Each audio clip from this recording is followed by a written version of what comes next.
ദൈവനാമത്തിന് മഹത്വം ഉണ്ടായിരിക്കട്ടെ. എല്ലാവർക്കും ക്രിസ്തു യേശുവിന്റെ നാമത്തിൽ സ്നേഹവന്ദനം. എൻ്റെ പേര് ദിയ മറിയം ഷൈൻ.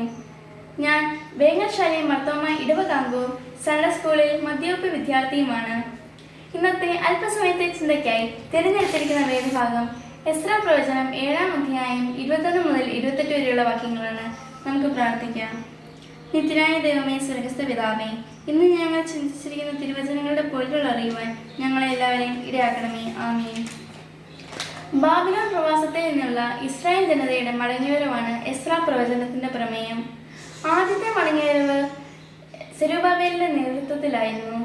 രണ്ടാമതായി ഇസ്രായേൽ ജനതയെ നയിച്ചത് എസ്രാ പ്രവാചകനായിരുന്നു. എസ്രാ പ്രവചനം 7-ാം അധ്യായം 11-ാം വാക്യം മുതൽ വായിക്കുമ്പോൾ അർത്തശ്ഷ്ഠ രാജാവ് എസ്രായ്ക്കും തൻ്റെ കൂടെയുള്ളവർക്കും ദൈവത്തിൻ്റെ നടത്തിപ്പനുസരിച്ച് മടങ്ങിപ്പോകാനുള്ള അനുമതി നൽകുന്നത് നമുക്ക് കാണുവാൻ സാധിക്കും.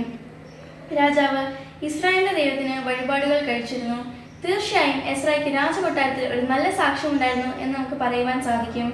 ഈ വേദഭാഗത്തിൽ നിന്ന് 2 ചെറിയ ചിന്തകൾ ഞാൻ നിങ്ങളുമായി പങ്കുവെക്കുവാൻ ആഗ്രഹിക്കുന്നു.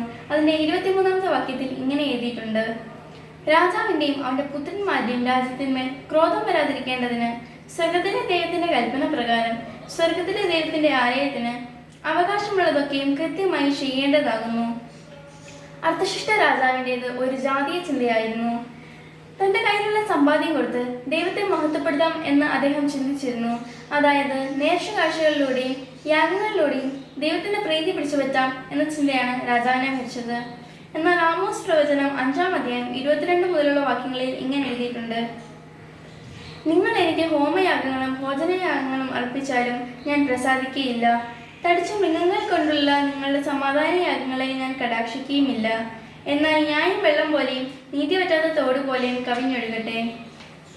രണ്ടാമതായി 27-ാം വാക്യം നോക്കുമ്പോൾ ഈ അധികാരങ്ങളെല്ലാം രാജാവിന് കൽപ്പിച്ചു നൽകാൻ ആലോചന കൊടുത്ത ദൈവമാണെന്ന് വിശ്വസിച്ച എസ്രാ ദൈവത്തെ മഹത്വപ്പെടുത്തുന്നതായി നമുക്കിവിടെ കാണുവാൻ സാധിക്കും.